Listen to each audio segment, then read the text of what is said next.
We're going to scoot along to Unlocking EcoSan Tools for Affordable Housing from Talitha Abramsen. Talitha has come to the fields of housing and wastewater recently, so she brings an outside perspective to the interconnected housing and water quality crisis on Cape Cod in Massachusetts, US. Her career has always had a common thread of championing social causes that are cutting edge, counter to the mainstream, and root cause oriented. Though she never anticipated her bachelor's degree in women's studies and master's in social justice education would lead her to become passionate about wastewater, currently she assists homeowners seeking to build cottages in their backyard to house either family or year-round residents, while she also supports towns to make it easier to build these cottages and ADUs. Talitha, I believe you have screen sharing capacity at this point. Okay. Let's see if I can do this. I believe in you. What do you see? Because We see your screen. It's not yet in like the sharing presenting mode yet. okay. Is it now? Click that little, yeah, you got that. Okay. Yeah, you're Awesome. on. Looks great. Guys, okay. Hello, everybody. I'm so excited to be a part of this. I get just so much hope and inspiration from being in this community. And thank you for listening to my piece around housing. Again, I'm not an expert in housing or wastewater. I like to think that I'm skilled in bringing people together around new ideas. And so this has become my new passion. So let me see if this is going to advance. There we go. Let's see. Yeah. So my new mantra in the last 2.5 years has been, probably in the last year, is P is key to unlock housing and ADUs. I am located in the United States, in the state of Massachusetts, on Cape Cod. The peninsula it sticks out. And we have our own unique issues, which is why we were thankful for Rich Earth to be hosting, along with Mass Tech and the Green Center, the in-person summit last month. So origins of my work, I shared this last time. I come at this honestly. Obviously, from the very beginning, I've always wanted to go down the rabbit hole, share my excitement. And this is a picture of my first affordable house, since that's the field that I'm in at this point, is helping people create affordable dwellings for family members and year-round residents. Let's see. Ooh, okay. This is not okay. So I wanted to start, and what I love about this group is that you all have different presentations. None of us have, to my knowledge, kind of shared in advance, and yet the theme I saw across the last day, at least, I wasn't able to join on Wednesday, is that everybody started with gratitude, and up front, just giving honor to the people that they learned from or that paved the way. And I think that is what is one of the gifts of this community, and what's going to be one of the strengths for our work going forward, is that there's a humility and a curiosity among all of us. So I just want to appreciate that. So I want to start with gratitude, expanding our paradigm, and remembering before we get into the present day situation. So these are all the people that I have learned from, who have supported my work, who have opened the door, from the former state rep who secured funds for the center that I manage that really helps people to build affordable housing, my supervisor, but really the people under that are Hilda and Earl, the folks at Mass Tech, the people from the New Alchemy Institute, which I'll talk a little bit about. There are people in my hometown that paved the way. And anyone in this field, whether it's Ben Goldberg, Connor Lawley, Rich Earth, you name it. I just so appreciate all of the time that people have taken to catch me up. Because again, I'm coming from the field of women's studies, and this was not on my radar. So another person that I've learned just recently from is a man named Jesse Gray Eagle, who wrote Indigenous Systems Thinking, and that QR code is a connection to the ebook that he sells for $26. And I just purchased it, and it really has helped me reframe everything in terms of looking at, this is a circular technology, but looking at who were the original circular thinkers. And so this was a great quote around how complex the Western culture makes things as a way to seem intelligent. And yet everywhere we look, all of our systems that are Western run are broken. And so I love this quote, especially at the bottom, that said, these systems, these Western systems, they move, they measure, they spend ad nauseum, but they do not remember. And so that is one of the things I want to talk about, is the remembering. This is my backyard. We were all asked to talk about water bodies that mean the most to us. This is Bell's Neck Conservation Area in my little town of Harwich. And this is a rich history of the Wampanoag and the Namskasset, as well as the Nauset indigenous communities, dating back as far as 100 AD. There were large clay pots that were found, as well as a stone gouge used for woodworking dating back to 2000 BC.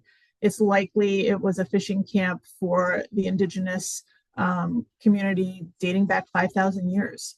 And the sad thing is this is one of the water bodies that is polluted every summer. We bought our house near this conservation area to be able to walk our dogs, and we can't do that. Each summer there's a cyanobacteria bloom that takes over, and the tidal river that runs into this water body is polluted considerably. So this is a quote from Ramona, I'm probably going to say it wrong, Nasapaket or Nosapaket Peters. She's a member of the Bear Clan of the Mashpee Wampanoag tribe here on the Cape, founder of Native Land Conservancy. And she talks about how we name ourselves after the land we live with, because not only are we breathing in, we are also drinking from the water that is flavored by that very land.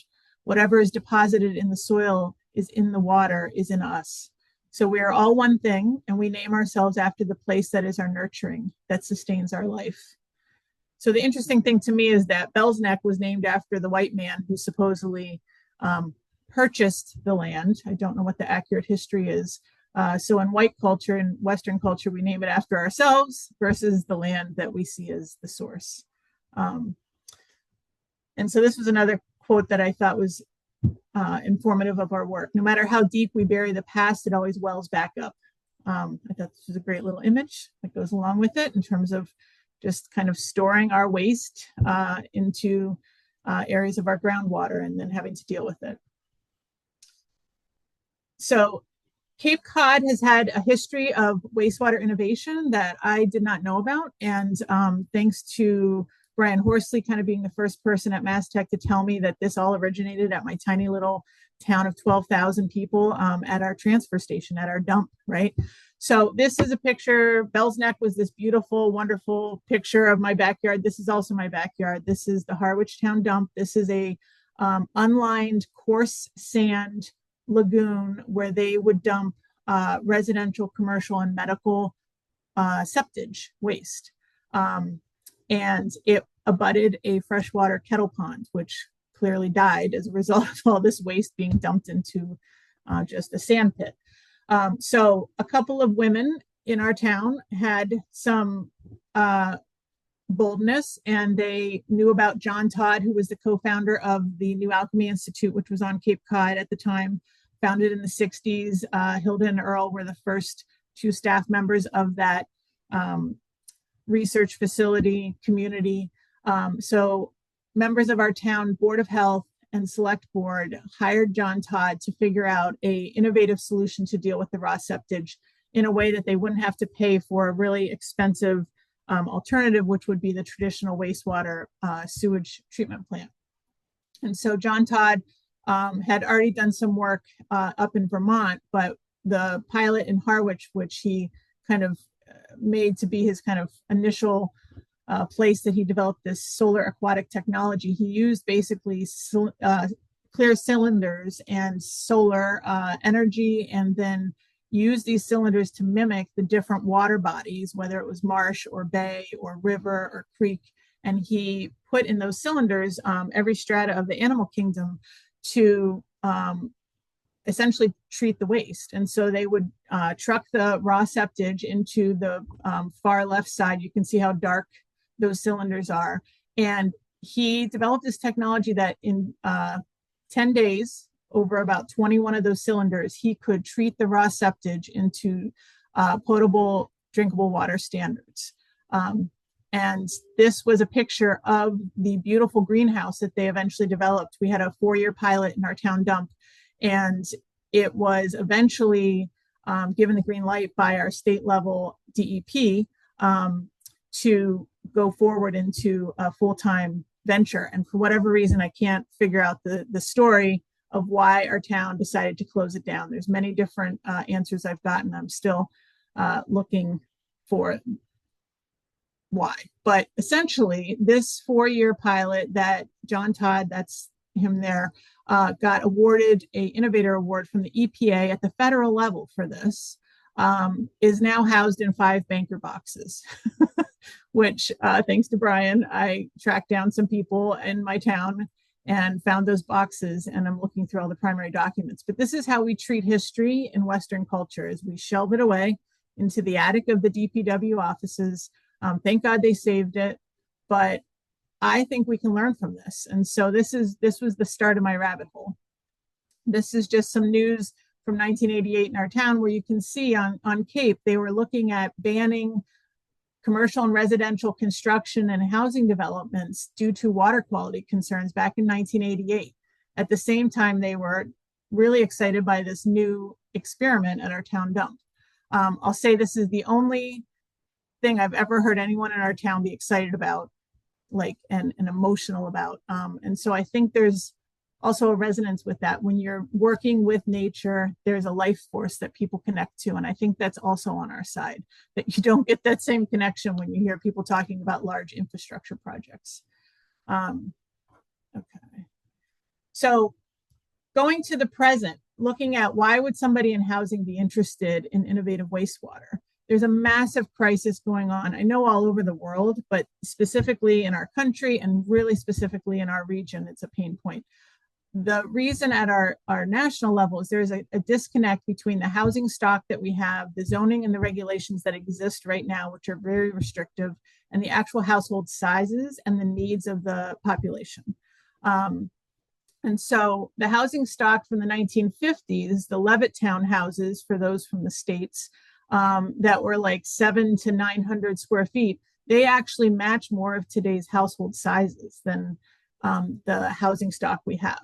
So in 1950s, a Cape Cod style Levittown house was 750 square feet, and it was on a 6,000 square foot lot, very small, and 2-bed, 1-bath, and that was for a family of 4.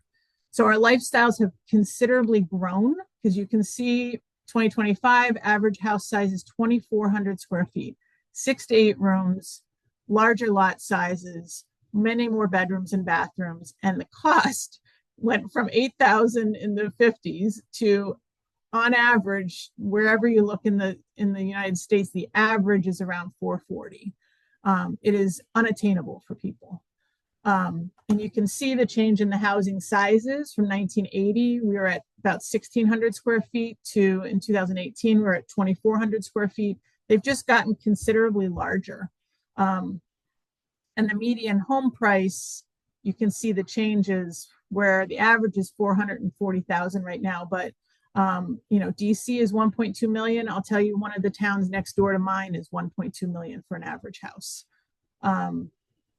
So 64% back in 2005, 64% of our housing stock was single family detached homes.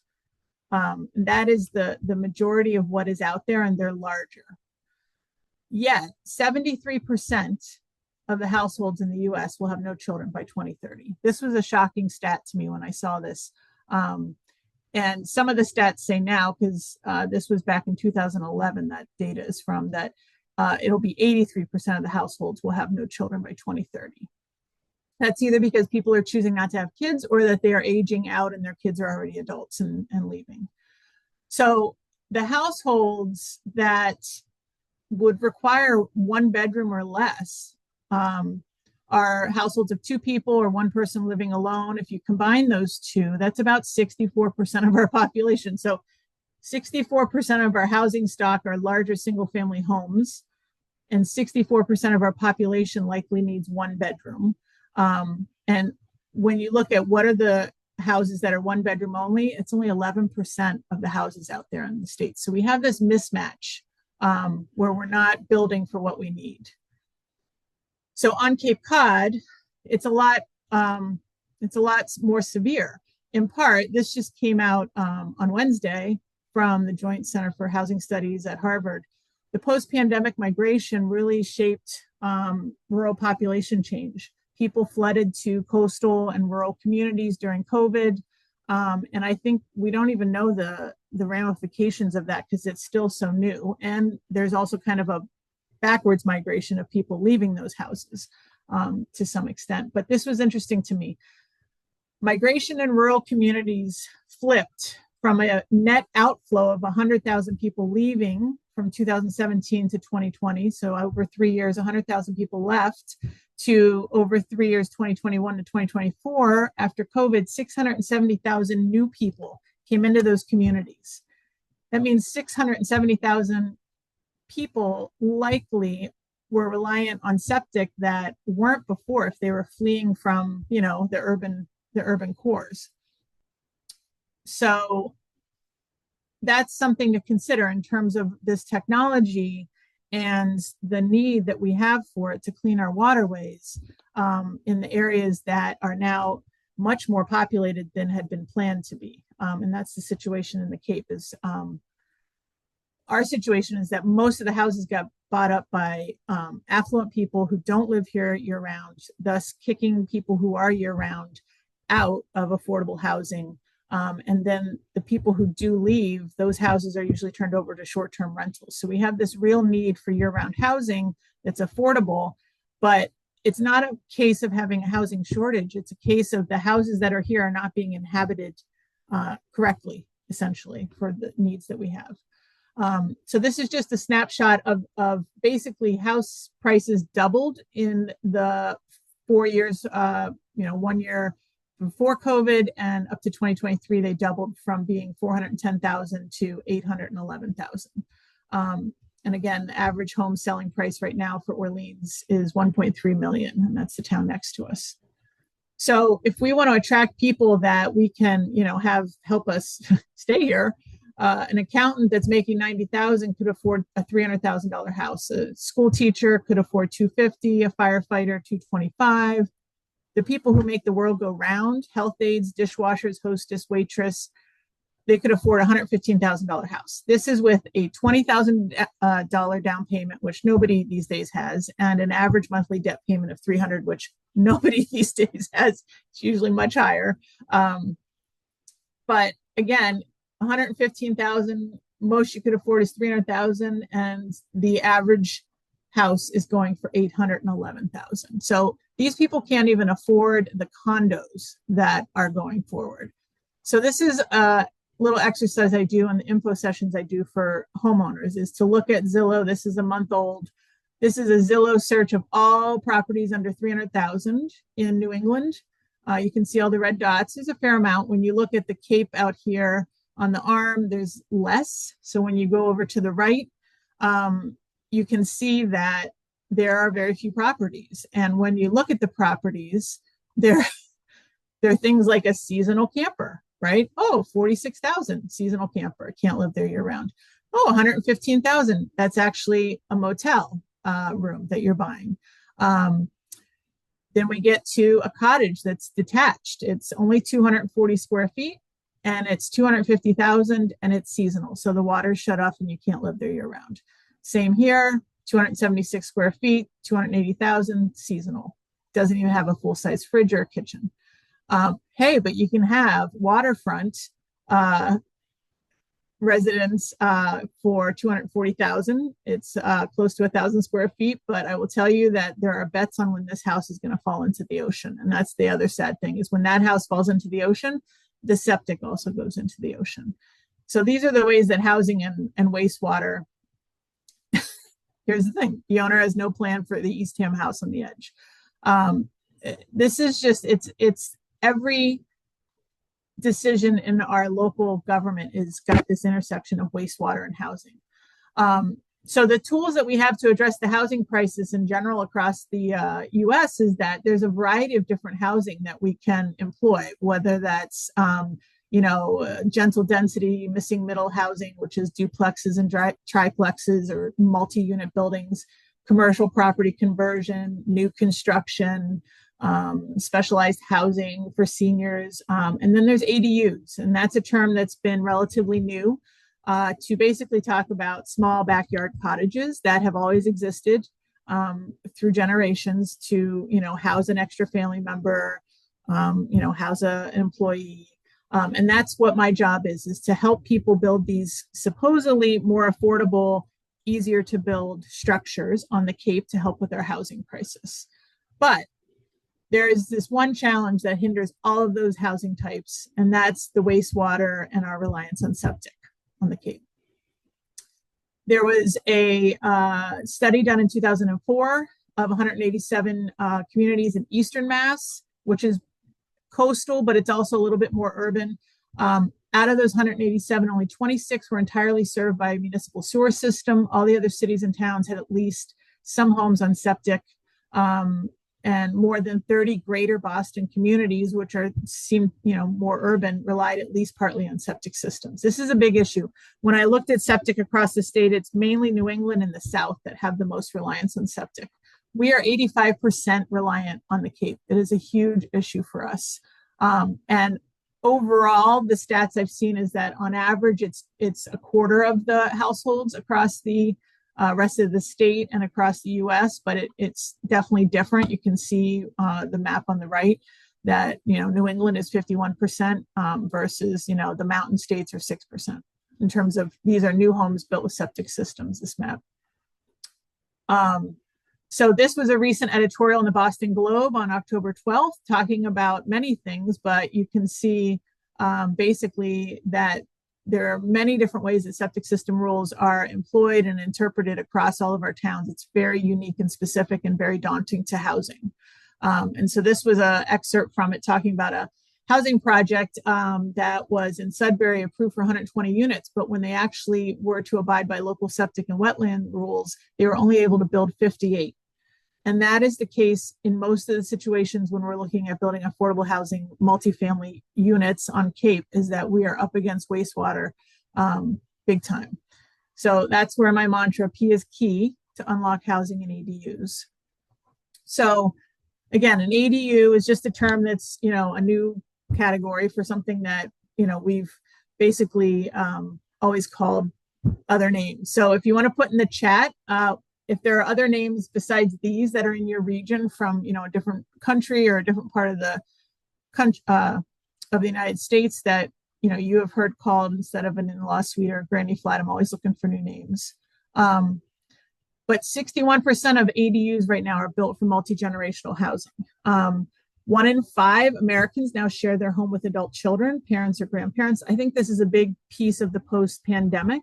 As people moved home and then they didn't move out again because the housing prices then soared and they couldn't afford it. So my job at this accessory dwelling unit resource center, and my center is only one of 3 in the whole state. It's a joint initiative between 2 housing nonprofits, and it's been around for 3 years. My job is to work with homeowners who want to build these, demystify the process, also work with town staff to make it easier to build ADUs in our neck of the woods. When I came on board, I was both a client, we wanted to build our own ADU, and also just completely new to this. And in the first 2 months, I realized that my job was going to involve a lot of no's and a lot of, I'm sorry to tell you this, but septic or wastewater or sewer is one of your biggest costs or one of your biggest barriers. And so we have this very small and costly wastewater toolbox. It consists of basically 2 tools for ADUs to get green lighted. You either are relying on septic, and that's either a traditional septic or an innovative alternative septic system, which we're being required to install in many places, or you are being required to install sewer hookups, but many of us are waiting decades for sewer to come to our neighborhood, and many of us will not have it come at all. When sewer is completely finished, I've seen stats that say only 40 to 50% of Cape homes will be sewered when done. So what are the rest of the 50 to 60% of the houses going to do? Some of the towns have 16 phases in their sewer project with a completion date of just the installation being 2067. Meanwhile, we have stats of 98% of our, fresh water bodies are, the term is, essentially polluted. We're not able to wait 30 years to figure out, and sewer is not going to come to the fresh water body kettle pond neighborhoods, right? This is where I had to find a third tool.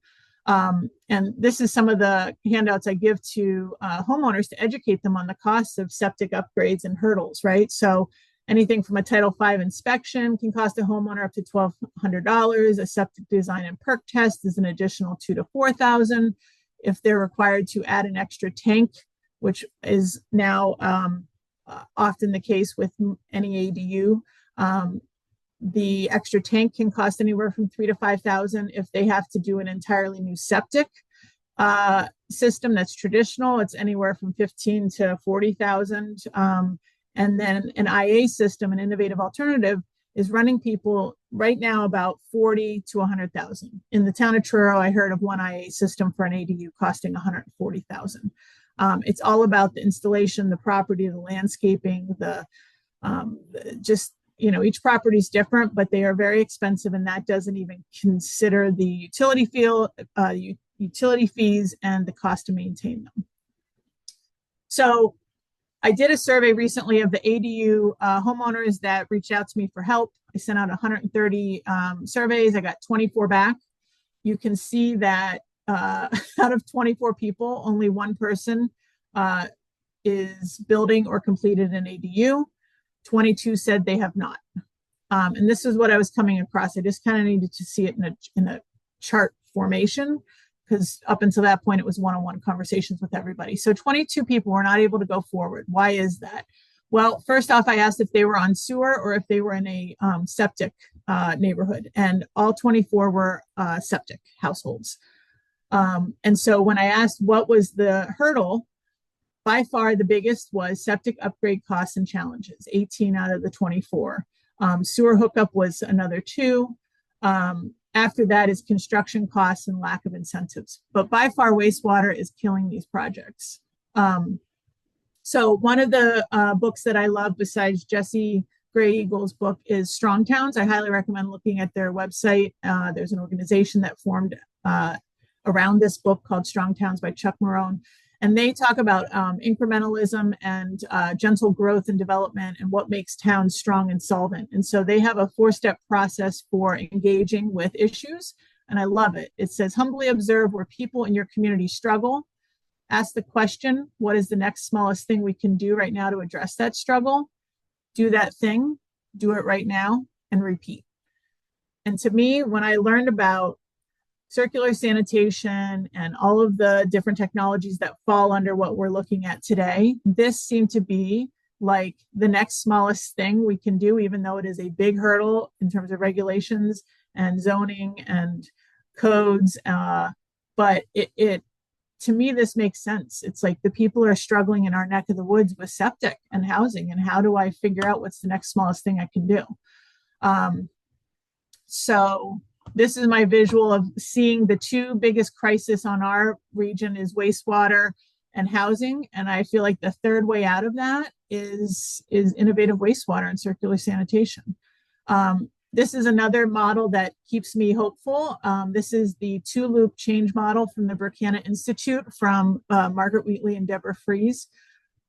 And this to me talks about kind of our challenge.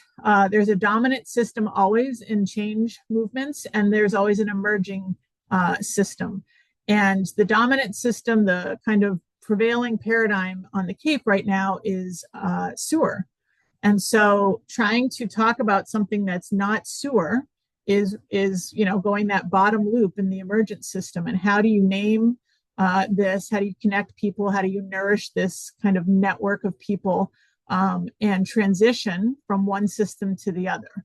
And so the thing I always just want to say is I just want to thank all of the pioneers, Hilda and Earl, Rich Earth, the New Alchemy Institute, the people who are out on the cutting edge, Ben Goldberg, for doing the hard work for decades with really not a lot of recognition or funding, that really started that emerging system. And then other people came along to take that further, whether that's Rich Earth or Mass Tech. I love this model. So if you want to put in the chat where you think, your role is, if you're a steward of the dominant system, a stabilizer, a hospice worker, a bridge builder. I just love this image for many reasons. So here's, our two-loop model on the Cape is that mainstream wastewater tools available to ADU projects right now are traditional septic, innovative septic, or sewer. The emerging paradigm that's not available to ADU projects right now is innovative wastewater tools, and there could be other technologies I'm not aware of. But under that caveat is incinerating, urine diverting toilets, flush and dry, composting, and other technology, such as the iThrone. But these are not available yet. Composting is, but it's a much trickier, they're not available in the way that we need them to be to unlock housing, essentially. So the future reality is this new system of influence where these are all allowed for mainstream use. And this is where I think they will help unlock ADU development. And there's interest, right? When I did this survey, I asked if people wanted to know about the Falmouth pilot. Out of the 24, 17 said yes or maybe. So I've been looping these people in on educational tours, right? So my hope is that one of the things I'm trying to do is to get the power brokers and the town municipal community change agents together in a regional working group I'm calling the Wayfinders Impact Network. Is short as WIN, because I said we need a WIN in our neck of the woods. I'm pulling these people together over the fall and the winter to learn essentially kind of from a mini Rich Earth Summit of the experts that have talked here or are involved in our pilot on Cape Cod. I'm wanting them to learn from the same people that I've learned from, because again, I'm not an expert. I'm not a director of health. I'm not a planning director. But if they can come with their respective municipal hats and expertise and learn from the experts in innovative wastewater, and many of these people have already attended educational field trips that I've coordinated, I am then going to help facilitate some collaborative cross-silo, cross-town, creative assessment and planning sessions with them. And my hope is that they see value in this and want to figure out a way to pursue something similar to Falmouth, but in a regional way, hopefully. So these are some of the field trips that I've done with these municipal and also state and county level people. I've led some what I call VIP tours of the Mass Tech and Green Center to show them eco toilets and the pasteurization unit that Rich Earth and Brightwater Tools created. So these are some pictures from one I just did in October. And these are health agents and health inspectors. There's an ADU builder, a director of natural resource, a housing committee person. So I'm trying to get people out of their silos to learn this together. The other thing I've been doing is called the Wayfinder ADU tour, where I take a tour of 5 ADUs in our region and basically bring these municipal leaders from all different departments together to look at houses and to also, so backing up this house on the left, you can't see that it's a house, it's a foundation. This house was stopped because of wastewater regulations being so strict in that town that they couldn't move forward at that moment. And the week after we saw that foundation, the health director resigned and the Board of Health basically crumbled around these health regulations. They could not figure out how to abide by the state level regulations, but also allow housing to move forward. So that town is now in flux, but I have one of their Board of Health members on my regional working group now. So basically we would tour these houses and the theme would be, how did wastewater play a role? And we toured them on a very cool school bus called the Funk Bus, just to have a little fun. So I'm hoping that we can talk in this group about whether, they see value in expanding or replicating on the Falmouth pilot or doing our own twist on that. And specifically in relation to ADUs, right? So I coined this term, a you do you, a urine diverting ADU unit, where it could be a pilot pathway that different from Falmouth. Falmouth's pilot is in existing houses And so people already live in those houses. They have to be retrofitted, which is often more costly and complicated.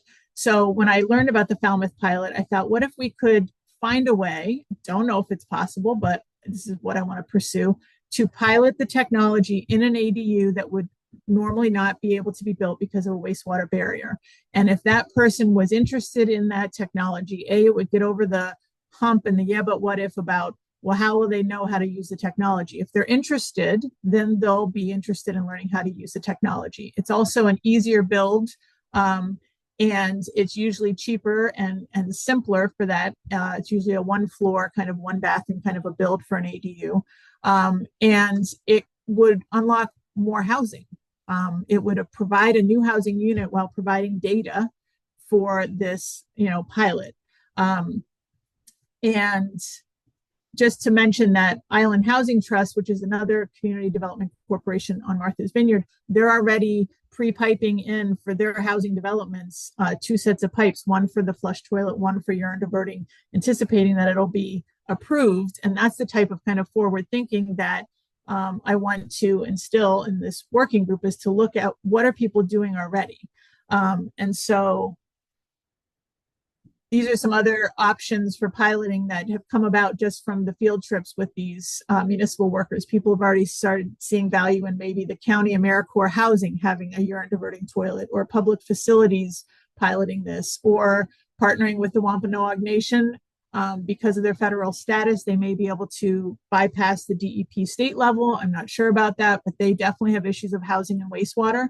And fishing is one of their main economies. So also piloting by individual homeowners in each Cape town. Could you just have one person in one of 8 towns and have kind of single pilot pathways to test and show that this is viable? And so there are speed bumps and questions along this work. Who has the authority to greenlight such ADU pilots? Would it be the DEP? Is it the Executive Office of Housing and Livable Communities? Is it both of those agencies? Is it a town or a county level decision we could just move forward with? What's the best technology for ADUs? Incinerating toilets are allowed by right, according to the DEP communication we had, and they would be really ideal in an ADU. However, there are plumbing inspectors in 4 out of the 8 towns that will not allow incinerating toilets. So it's trying to figure out those idiosyncrasies of the regulations, the town specific kind of politics, and the need for education at all various levels. And also then we also need to figure out pathways for gray water recycling to be clarified, regulatory work, and kind of looking at the reuse of existing septic tanks. These are all questions I hope we start to tackle in this regional working group. And we start on Wednesday, next Wednesday, World Toilet Day. So I'm really excited about that. I have about 15 to 25 people, depending on who's able to actually attend the meeting, but about 25 people have expressed interest in being part of it. So just to wrap up, these are some books that I have really gathered a lot of information from. Some are about community organizing, like Community, the Structure of Belonging. Some are about ecological solutions, like Healing Earth by John Todd. Some are some kind of development and planning, like Strong Towns, or A Pattern Language is kind of more architectural. And some of them are permaculture, social change. And then Walk Out, Walk On, and Finding Our Way are more philosophical about organizational change work. But all of these have really informed my thinking. And Peter Block is one of my favorite people to quote. He does a lot of work in Cincinnati, and he looks at everything from not a deficit, but a strengths and gifts-based perspective. And so one of his quotes I love is that we are a community of possibilities. We are not a community of problems. We currently have all the capacity, expertise, programs, leaders, regulations, and wealth required to end unnecessary suffering and to create an alternative future. And he always just talks about that we cannot be waiting for leaders to lead us. We are the leaders that we've been waiting for, right? So this is what I end with. What's the one small thing you can do today and every day after to make a difference for waterways, for year-round residents, or the overall quality of life in your own backyard, wherever you are in the world? Hope is a verb with its sleeves rolled up. I love that quote.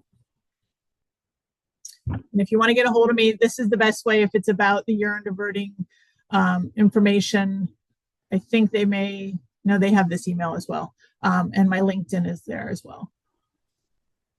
Thank you so much, Talitha. Bringing in the housing perspective into this conversation has been so, so valuable. And I'm excited to have that being more and more present in the summit. So thank you so much. Thanks for having me. We have just a couple of moments for questions, but there's a great conversation happening in the chat. So if you have a moment to like sort of pop into that conversation, I hope you do so. There was a comment from Carol. No, who was it from?